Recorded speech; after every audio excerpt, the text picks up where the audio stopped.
नमस्कार, मैं अशोक कुमार पांडे। स्वागत है आपका टीसीएच पर। अमेठी और रायबरेली को लेकर लगातार चर्चाएं चल रही थी। कल से पहले कम से कम 3 बार फेक लेटर्स जारी हो चुके थे जो सोशल मीडिया पे फैल रहे थे कि राहुल गांधी अमेठी से लड़ेंगे, प्रियंका गांधी रायबरेली से लड़ेंगी, या फिर कुछ इस तरह के ही। कांग्रेस के कार्यकर्ताओं से ज्यादा उत्साह भारतीय जनता पार्टी के सपोर्टर्स में था। कांग्रेस के कार्यकर्ताओं में तो जो उत्साह वो था ही, और एक पूरा माहौल बनाया गया कि अमेठी हॉट सीट बनने वाली है। लेकिन पिछली बार जब हम लोग बात कर रहे थे अशोक वानखेड़े जी से, और मैंने उनसे कहा था कि अमेठी से राहुल गांधी क्यों नहीं जल्दी से अपना पर्चा भर दे रहे हैं, तो अशोक जी ने कुछ उसके कारण बताए थे। आज फिर उस पर डिटेल में बात होगी ही। हाँ, एक सवाल मेरा जरूर रहेगा कि जब अमेठी से आपको किशोरी लाल जी को लड़ाना था, तो ये निर्णय आखिरी समय तक क्यों टाला गया? अगर 10 दिन पहले ये निर्णय शायद आ गया होता तो अभी तक वहां एक माहौल बन गया होता। खैर, जो भी है, उत्तर प्रदेश की राजनीतिक लड़ाई अब बहुत इंपॉर्टेंट हो गई। कई सारे सवाल लोगों के सामने हैं। रायबरेली अगर वो जीत जाते हैं तो फिर वायनाड छोड़ेंगे या रायबरेली? अमेठी से ना चुनाव लड़ने के चलते क्या कार्यकर्ताओं में गहरी निराशा फैली है? सोशल मीडिया पर तो ऐसा ही लग रहा है।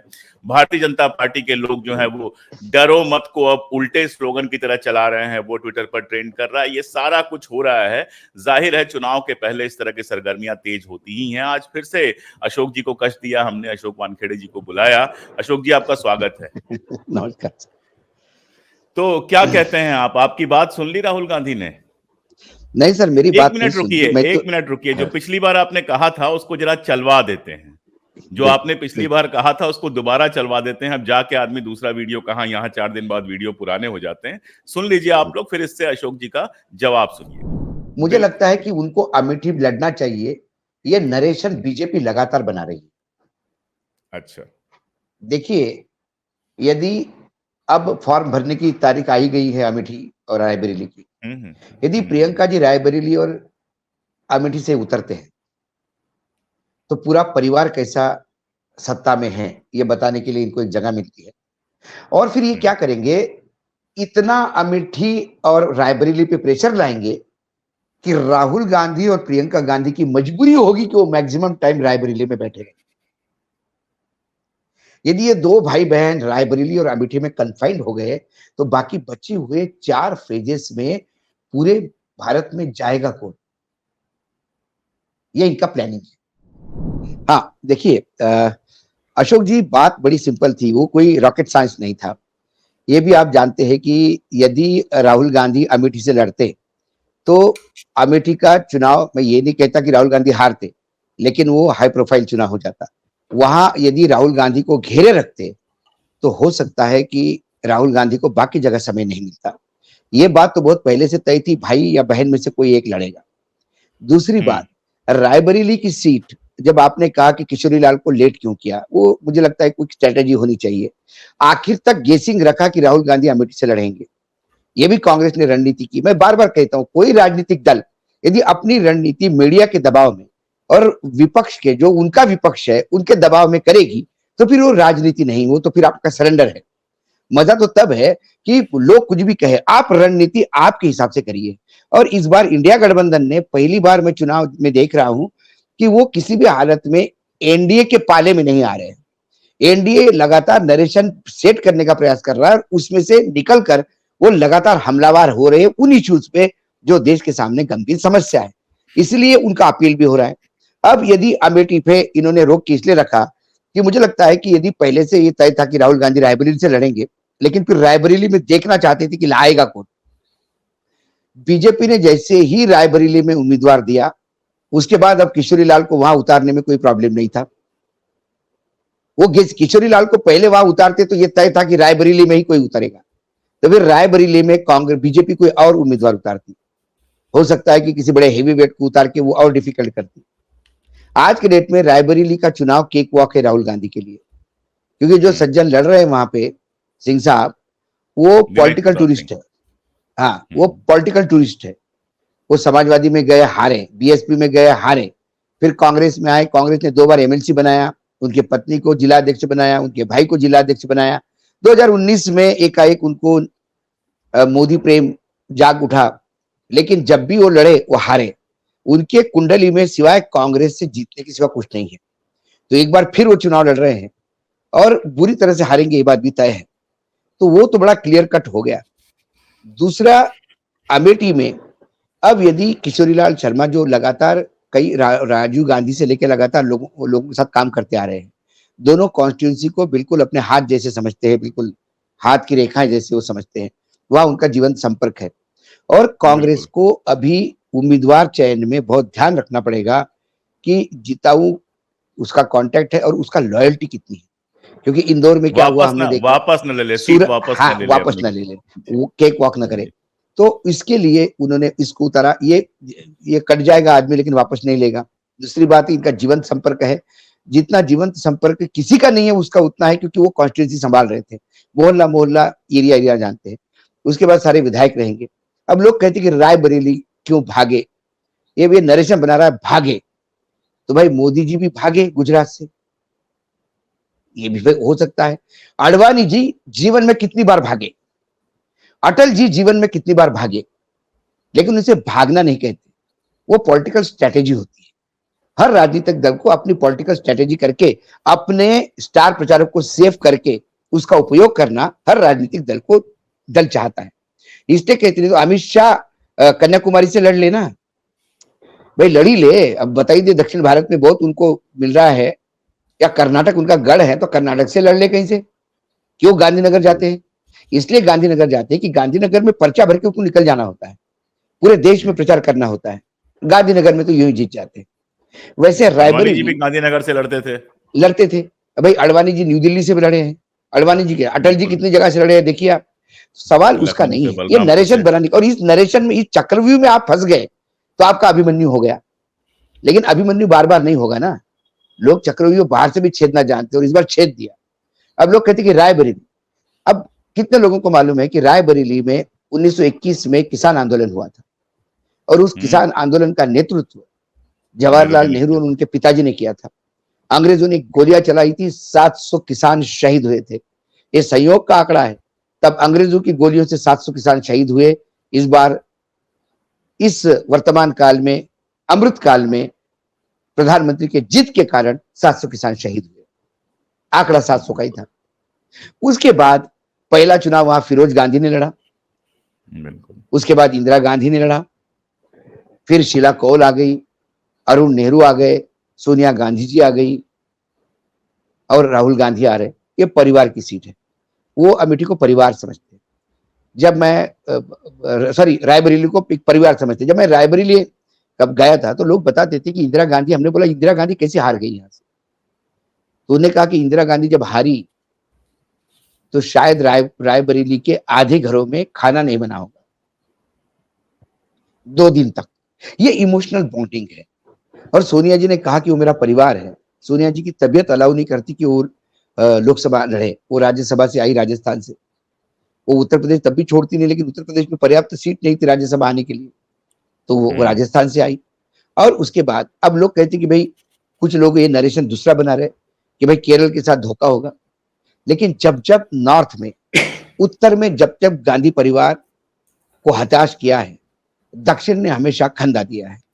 चाहे इंदिरा गांधी गई थी, इंदिरा गांधी, और बेल्लारी में सोनिया जी लड़ी थी, वायनाड में वो लड़े थे। कांग्रेस के साथ एक प्लस पॉइंट है, वो पूरे भारत की पार्टी है।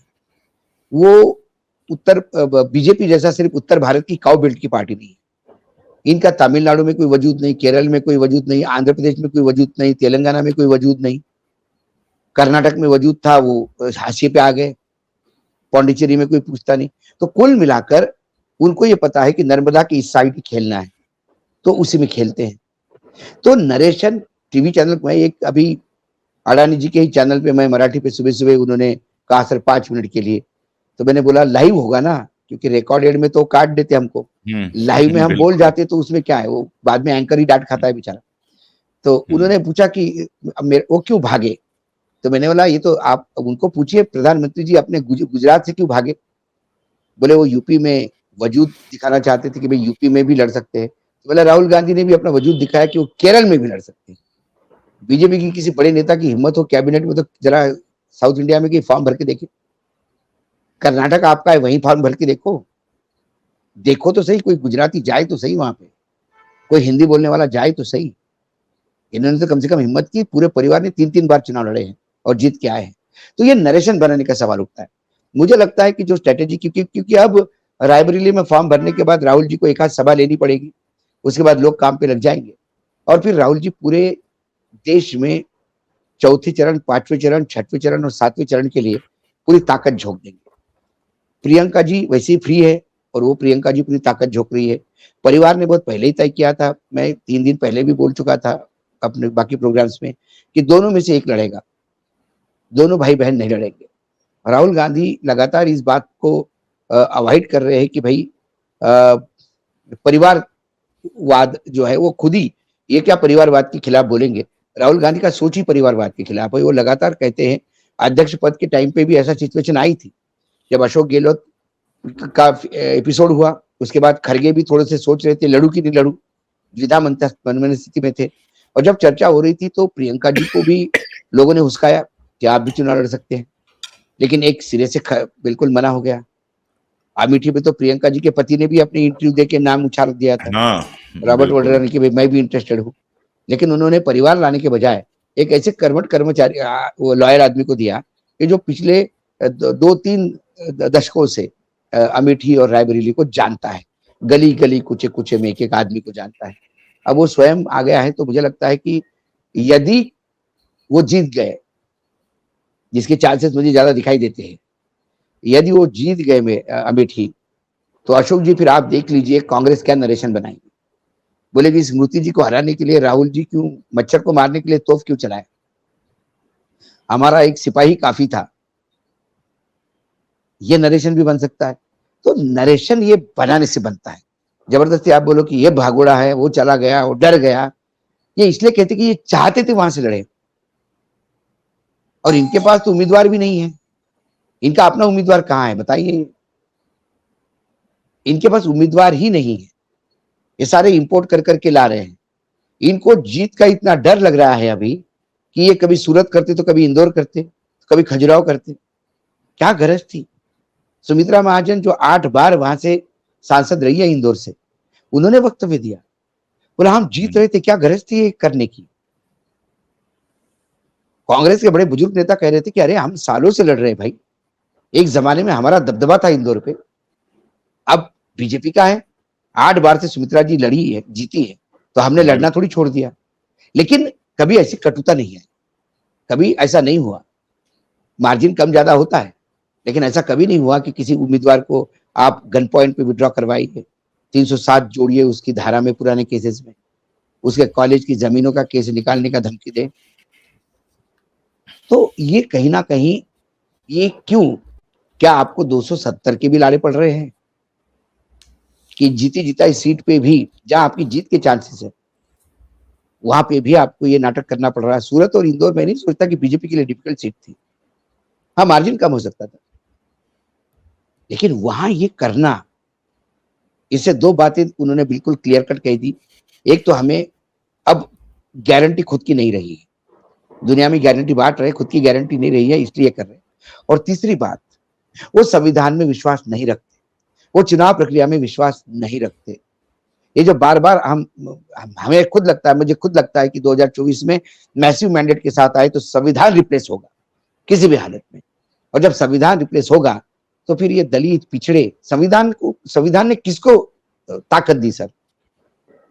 संविधान ने कोई सवर्णों को, संविधान ने अब्जोपति को, करोड़पति को, वो तो पहले ही सामंत थे, पैसे के बल पे थे, कोई बाहुबली के बल पे था।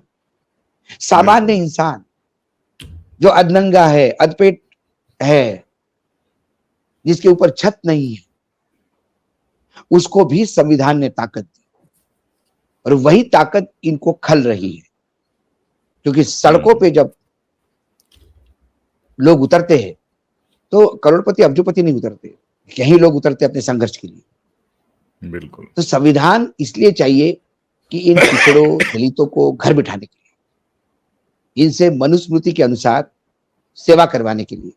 यूं ही आसाम के चीफ मिनिस्टर ने ट्वीट नहीं किया था, वो रोज गीता का एक श्लोक ट्वीट करके उसका अर्थ देते हैं। एक श्लोक ट्वीट करके उन्होंने अर्थ दे दिया था कि दलितों का मुख्य काम सवर्णों की सेवा करना है। हालांकि वो, मैंने एक संस्कृत प्राध्यापक से उसका अर्थ करवाया था, उसमें कोई ऐसा लिखा ही नहीं था। और 3 दिन तक, अशोक जी, हम भी 3 दिन तक बैठे रहे ये देखते हुए कि 3 दिन तक क्या करता है ये आदमी। 3 दिन तक वो ट्वीट चला रहा। जब स्टोरीज बनना शुरू हो गई, जब हमने आवाज उठाना शुरू कर दी, तो उन्होंने कहा वो गलती हो गई, हमको इसको गलत ट्रांसलेट हो गया, हम इसको वापस करते हैं। तो गलत ट्रांसलेट तुरंत हो जाना चाहिए था वापस। बिल्कुल। 3 दिन तक वो चलाते रहे ये सोच के कि ये चल गया, मैसेज जिनके पास जाना था उनके पास चला जाए। चला गया। तो ये जो है डबल स्पीकिंग इनका, तो ये इसीलिए लेकिन लेकिन मुझे लगता है कि अशोक जी, मोदी जी तो ये कह रहे हैं कि कांग्रेस अगर जीत गई, आपके पास 2 भैंस है तो एक भैंस जो है वो कांग्रेस ले जाएगी। मैं बहुत देर तक सोचता रहा कि अगर एक ही भैंस किसी के पास हुई तो फिर कांग्रेस क्या करेगी? गोबर इनको दे देगी, भैंस अपने पास रख लेगी। नहीं, ये सवाल वाला ये जो है, पूरा नैरेटिव चल सवाल रहा ये है। है कि 65 साल जिस कांग्रेस ने राज किया, आप कहते हो कि कुराज्य किया, आप कहते हो कि देश को बर्बाद किया, तब किसकी भैंस खोल के ले गया? तब तो किसी ने बोला भी नहीं मेरे भैंस को डंडा क्यों मारा, तो डंडा भी नहीं मारा उन्होंने।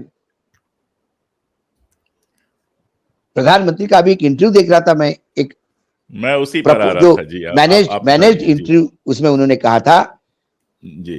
कि सर्वोच्च न्यायालय भी है इस देश में, कैसा तानाशाही कौन कर सकता है? सर्वोच्च न्यायालय है। अरे सर्वोच्च न्यायालय को मानते कहां हो आप? सर्वोच्च न्यायालय निर्णय देता है, आप तानाशाही प्रवृत्ति से उस निर्णय के खिलाफ कानून ले आते हो। ये तानाशाही नहीं तो क्या है?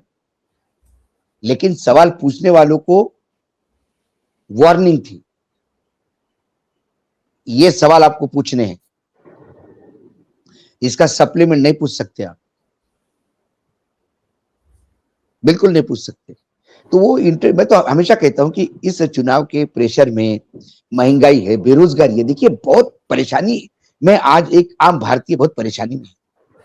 ऐसे टाइम पे कभी बिजली गुल हो जाती है, गर्मी का प्रकोप है, और ऐसे में यदि कभी आदमी को लगे कि थोड़ा एंटरटेनमेंट हो जाए, थोड़ी हंसी मजाक हो जाए, तो ये प्रधानमंत्री जी के सारे इंटरव्यू देख लेने चाहिए। मैं आपको एक किस्सा बड़ी हंसी सुनाता हूँ, आती उसके है। बाद आप बढ़ाइएगा। हाँ, अशोक जी, मैं हाँ, आपको एक किस्सा सुनाता हूँ। हमारे एक दोस्त हैं डॉक्टर पाटिल, और डॉक्टर पाटिल कोल्हापुर में रहते हैं, वहाँ के बड़े कार्यकर्ता हैं, खूब काम करते हैं। कल उनका फोन आया कि वो कहीं जा रहे थे, रास्ते में बहुत जाम लगा हुआ था, तो किसी से उन्होंने पूछा, उनके बेटे ने पूछा कि भाई इतना जाम क्यों लगा है? तो उसने मराठी में बताया कि वो झूठ बोलने वाला आ रहा है ना, इसलिए इतना जाम लगा हुआ है। अब आप उठा लीजिए। नहीं, हम तो पहले से कहते हैं कि 2014 में जब भी सरकार ने मुंह खोला है, झूठ बोलने के लिए खोला है, और झूठ इतने शातिरता से बोलते हैं कि आप बताइए, इलेक्ट्रल बॉन्ड के लिए वो कहते हैं कि हमने ट्रांसपेरेंसी लाए हैं, मतलब कितना झूठ। खुद अपना मतलब चोरी करने के बाद भी पकड़े जाओ तो कहते हैं कि मैं तो ऐसे ही देखने गया था कि चोरी हो सकती कि नहीं, यहाँ पे आपको आगाह करने के, आपके यहाँ भी चोरी हो सकती है बताने के लिए मैंने चोरी की। ये फिर उसके बाद आपकी भैंस लेके जाएंगे, आपका मंगलसूत्र उठा के दे देंगे। अब इन्होंने आया कि भाई विरासत का टैक्स एक नया ला रहा है। अच्छा, कांग्रेस में भी मैंने कहा ना कि कांग्रेस में बहुत सारे उत्साही लाल हैं। अब जिस आदमी को भारत के बारे में ज्यादा जानकारी नहीं, उसे मुंह नहीं खोलना चाहिए। आप टेक्नोक्रेट हो और टेक्नोलॉजी पे बात करो, लोग आपको वंदन करते हैं, सैम पिट्रोडा का एक नाम है। लेकिन आप गली कुचे के राजनीति पे यदि कमेंट करने लगोगे, अमेरिका में कौन से कानून चलते हैं वो भारत में नहीं चलते, और भारत में जो कानून है वो अमेरिका में नहीं चलते, क्योंकि समाज अलग है। अमेरिका में भी सर फेडरल कानून नहीं है, सिर्फ 6 स्टेट्स में है, और उसमें बहुत सारी कंडीशंस है। मैंने काफी रिसर्च करके कंडीशंस है। पढ़ा। तो ये मतलब बच्चे, अरे, अगर बाप से बेटे को मिलता है तो कोई टैक्स नहीं लगेगा, मैंने क्या बाप से कहा पत्नी को आपको, मिलता है तो उस पर बहुत छूट मिलेगी जी। ये ऐसा है, ये पढ़ने लिखने का काम अशोक जी आपका जी। है ना? और आप पढ़ लिख लेते हैं क्योंकि आपने एंटायर इंटरनेशनल पॉलिटिक्स में आपने वो डिग्री भी नहीं ली। नहीं, मेरे ये पास कोई प्रॉब्लम है डिग्री आपके साथ। तो जी। जिन्होंने वो डिग्री ली, जो अंग्रेजी अच्छी तरह से पढ़ना जानते हैं, और उनकी अंग्रेजी तो आप देख लेते हैं कि कैसे समझते हैं वो। अंग्रेजी में मैनिफेस्टो पढ़ा कांग्रेस का और उन्होंने उसको मुस्लिम लीग का बोल दिया। तो कुल मिला के मतलब हास्यास्पद है, एक पाकिस्तान का एक्स मिनिस्टर एक स्टेटमेंट देता है कि विश्व के किसी भी देश में अतिवाद ये समाज के लिए घातक है। वर्तमान में राहुल गांधी चुनाव में भाषण देते समय जनता के सामने वास्तविकता पेश करने का प्रयास कर रहे हैं और वो ये बात सामने ला रहे हैं कि गरीब और गरीब हो रहा है और कुछ गिने चुने 3-4 उद्योगपति इस देश को अतिवाद इस देश में बेच रहे हैं। बिल्कुल, ये एक सामान्य ऑब्जर्वेशन था। ये ग्लोबल विलेज है। आज अमेरिका में चुनाव होते तो अपने यहाँ चैनलों में प्रोग्राम चलते हैं। बिल्कुल। हमारा 80 वोटर भी जाता है अमेरिका में सर्वे करने। तो एक अमेरिका के चुनाव यदि यहां टिप्पणी कर दी तो क्या हम ये माने कि अमेरिका अशोक वानखेड़े चला रहा है? प्रधानमंत्री ने कहा कि पाकिस्तान चाहता है कि ये प्रधानमंत्री बने। कांग्रेस बर्बाद होती है तो पाकिस्तान रोता है। क्यों रोता है? भी पाकिस्तान को क्या लेना देना? बिरयानी खाने कौन गए थे? शादी में कौन जाता है? आम कौन खाता है? शाल कौन देता है? और बदनाम राहुल गांधी को करते हैं। तो ऐसे तो हमने कल लिस्ट निकाली, कम से कम 25 कोर्ट है ऐसे। पार्लियामेंट में सदस्यों ने कहा कि मोदी जी की उन्होंने सराहना की। इमरान खान ने कहा कि मोदी जैसा प्राइम मिनिस्टर इस देश को चाहिए कि जिसने बाइडेन के साथ मिला के पाकिस्तान के मुंह पे तमाचा मारा। वहां के उद्योगपतियों ने कहा कि निवेश के लिए सबसे बड़ा भारत इसलिए हो रहा है क्योंकि वहां मोदी जी। तो मोदी जी के बारे में अच्छी बातें इतने पाकिस्तानियों ने की तो हम ये कहेंगे कि पाकिस्तान चाहता है कि मोदी प्राइम मिनिस्टर बने। ये तो पाकिस्तान का एजेंडा लागू कर रहे हैं। राहुल गांधी के बारे में एक आदमी ने बोला, 25 बड़े नेता हैं जिन्होंने मोदी जी के बारे में बोला। यह वक्तव्य किसी परिप्रेक्ष्य में देखा जाना चाहिए, लेकिन आप बेचते हो इसको। राहुल गांधी ने बोला मुझे मोदी जी से कोई दुश्मनी नहीं, मुझे भाजपा से कोई दुश्मनी नहीं है। वो जो पीछे शक्तियां काम कर रही है, आपने तुरंत दुर्गा माता, लक्ष्मी माता, पार्वती माता को इकट्ठा कर लिया, बोला देखो शक्ति के खिलाफ बोला, शक्ति के खिलाफ बोला। अब रावण के पीछे भी कुछ शक्तियां थी तो फिर रावण भी पुजारी हो गया इसका, तो रावण का तो आपको धुतकारना ही नहीं चाहिए।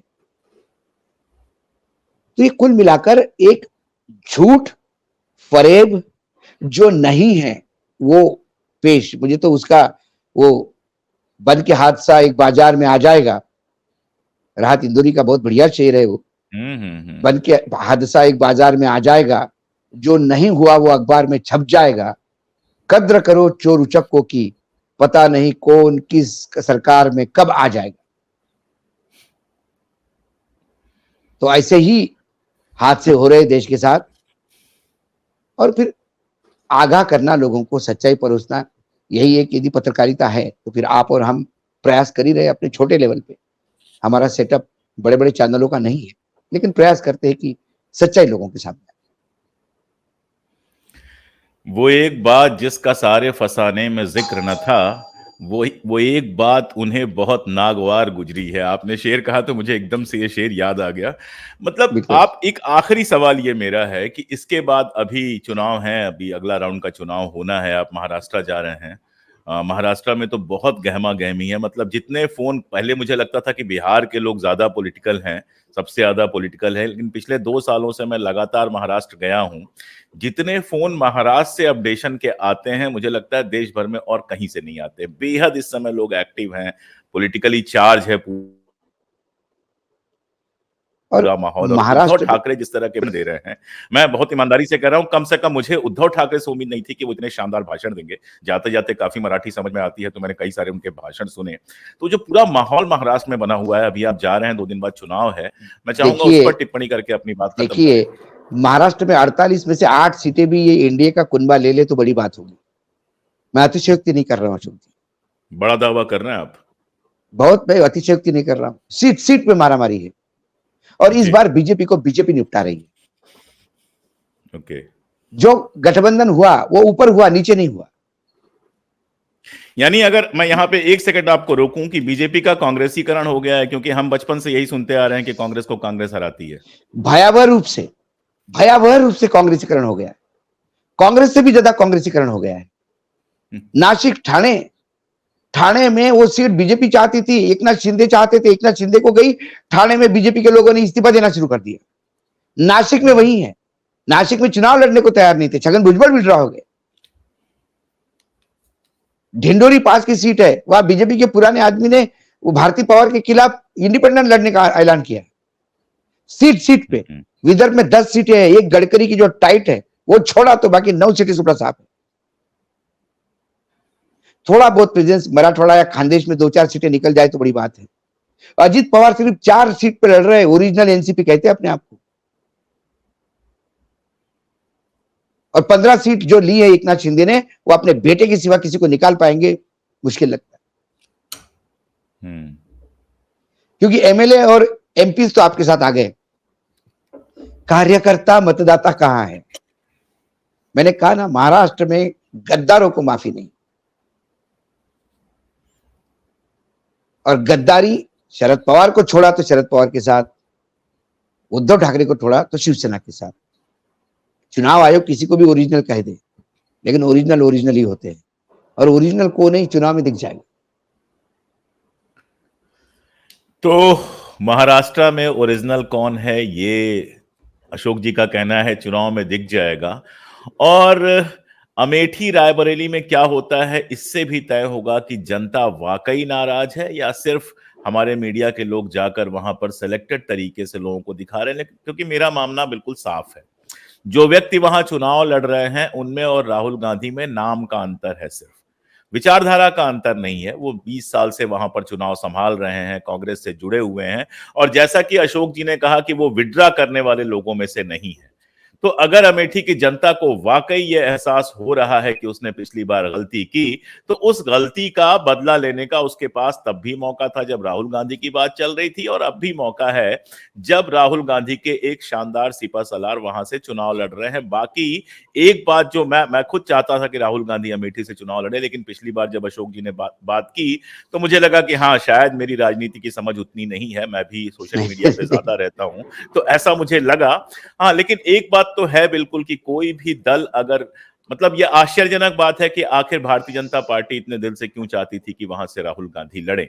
यानी भाजपा एक परसेप्शन बनाना चाहती थी, कांग्रेस अपना एक परसेप्शन बनाना चाहती है। चुनाव बड़ा मजेदार खेल होता है, सब कुछ तय होता है रिजल्ट से। अगर स्मृति ईरानी जीत जाए तो सारे लोग कहेंगे कि राहुल गांधी ने बहुत बड़ी गलती की, अगर स्मृति ईरानी हार जाए तो आज जो लोग गालियां दे रहे हैं वो कल को कहेंगे कि मास्टर स्ट्रोक था। तो जो जीतता है उसका सब सही होता है, जो हारता है उसका सब गलत होता है। लेकिन मोदी जी ने जिस तरह से इस चुनाव को जीत हार के आगे भैंसों, मंगलसूत्र, वोट जिहाद के लेवल पर पहुंचा दिया है, वो एक ऐसी चीज है जो जीत हो जाए चाहे हार हो जाए, उसको मास्टर स्ट्रोक कभी इतिहास नहीं कहेगा। उसको लेकर इतिहास हमेशा तल्ख रहेगा, हमेशा शर्मिंदा रहेगा। चुनाव जीतने के लिए एक सीमा तक तो ठीक है, वो सीमा अगर देश का प्रधानमंत्री, ये सबसे बड़ी पार्टी का नेता लांघने लगे तो देश की राजनीति के लिए, लोकतंत्र के लिए, भविष्य के लिए, समाज के लिए, सबके लिए खतरनाक होता है। जब तक हमें बोलने दिया जाएगा ये सच तो हम कहते ही रहेंगे। आप जुड़े रहेंगे, सुनते रहेंगे तो ये बात दूर तक जाएगी। बहुत शुक्रिया अशोक जी। धन्यवाद।